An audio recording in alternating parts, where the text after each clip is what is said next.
Hey beautiful people, and welcome back to my channel. I am Shelby J, also known as the Motherless Millennial on Instagram, and thank you so much for tuning in to another one of my videos. With Thanksgiving behind us and Christmas right around the corner, we will definitely be talking about getting through these holidays without your parents. I will be sharing some of my stories about how hard it has been for me in the past, but also the 3 big ways that have helped the holidays be so much better for me now. And I hope that you can put them to use, because remember, we're grieving and growing over here. Keep watching. Without a doubt, I think one of the biggest hurdles that we have to deal with out here, not having moms and dads, is confronting the holiday season without our parents. It definitely is a difficult thing to get through, especially in those first couple of years, when things are still super fresh. It can be really hard to deal with. At least it was for me, but I'm guessing it's really been that way for a lot of y'all too. I just feel like Thanksgiving and Christmas are those unavoidable holidays that come with some of the most potent memories that we have with our parents, which in my opinion, make them some of the most difficult to get through, right?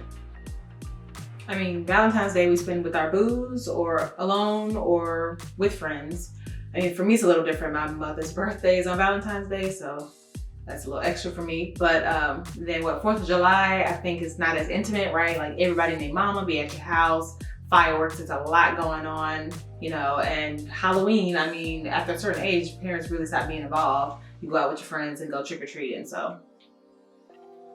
But Thanksgiving and Christmas, those are whole movies, events, okay? From planning, shopping, and cooking for Thanksgiving and saying what you're thankful for with your family and your parents around the table, to putting up the Christmas tree and shopping for Christmas presents and cooking for Christmas too, going over childhood ornaments, wearing matching PJs and taking Christmas photos.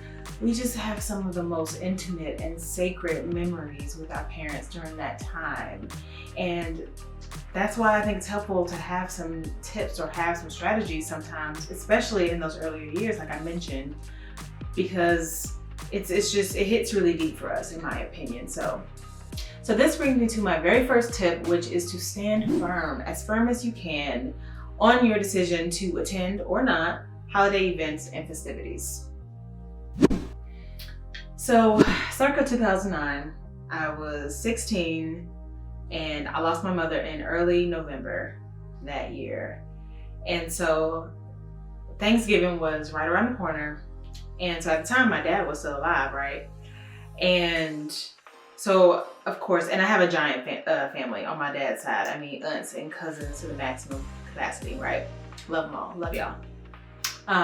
So my dad was still alive, so by default, I already knew I was gonna get pressured, pushed into going to my family's sort of annual Thanksgiving dinner extravaganza that's at one of my aunt's house pretty much every year.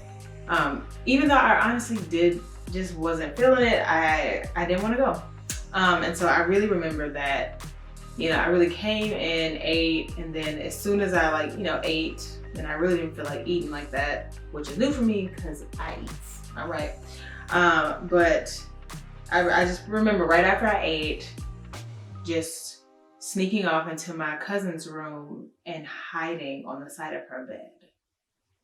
Hiding on the side of her bed to sob, basically. And I was so exhausted. I just felt so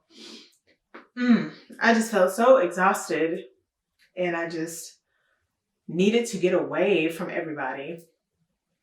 So I just really wanted, to hide, because I just felt like I didn't belong, there. So like smiling or trying to be happy in even the slightest of ways just felt foreign. It was like my body was fighting joy, like physically fighting joy, because it just was not there.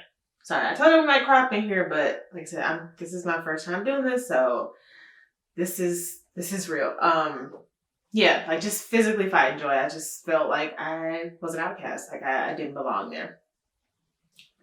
So if your first instinct is to not want to be bombarded, do just that. Okay, tell auntie to put you up a plate, you'll get it later. Turn down that Christmas party invite. You are well within your rights.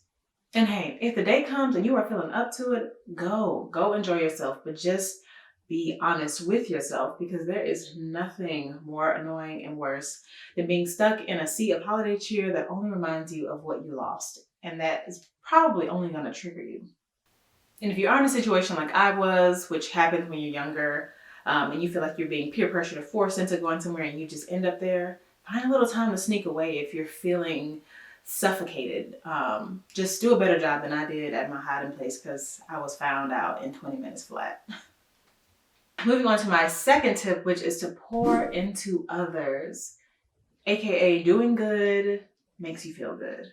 And I understand that this may be a little bit more of a quote unquote advanced tactic, so you can put it away for later if you want to give it a try when maybe you've healed a little bit more, if things are still fresh for you or just still a little hard for you, because I get it, you can't always pour from an empty cup. But there really is power and joy and beauty in giving back and helping others.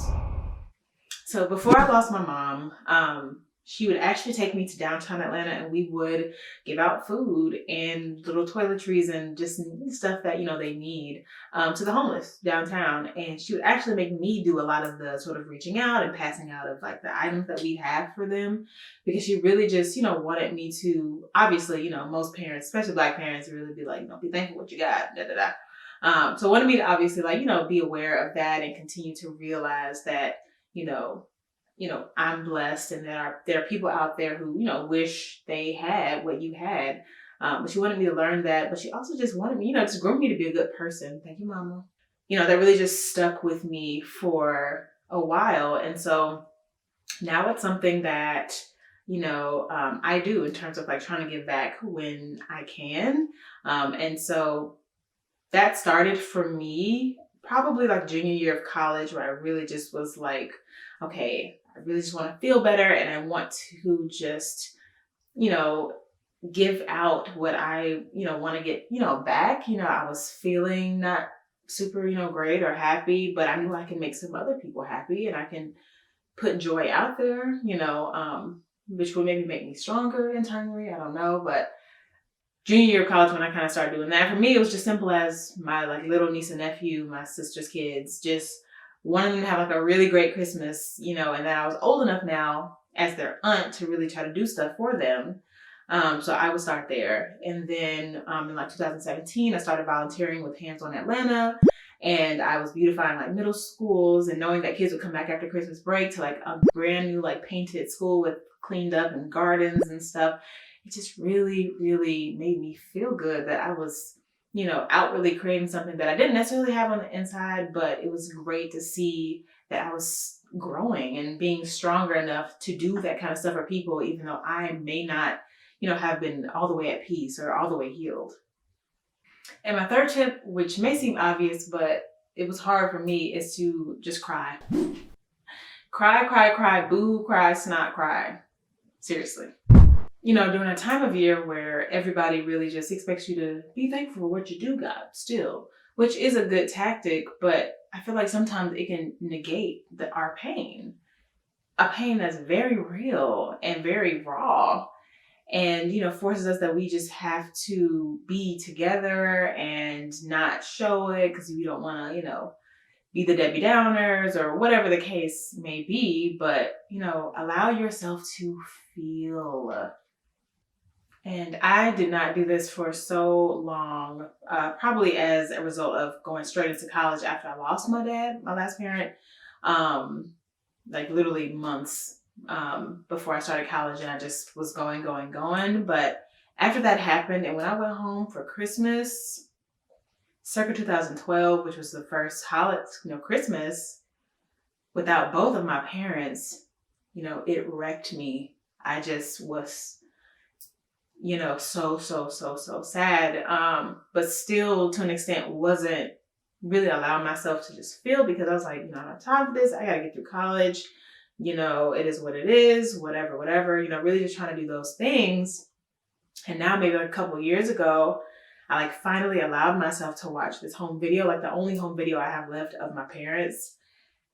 And I didn't go to nobody's house for Christmas or anything. And I just bawled. I bawled because I hadn't done that yet.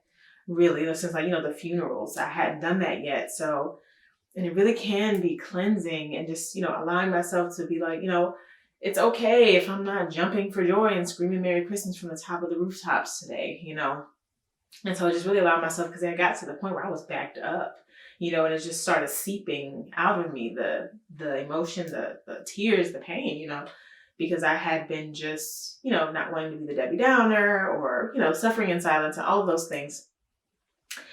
So just cry, child, cry, just do it.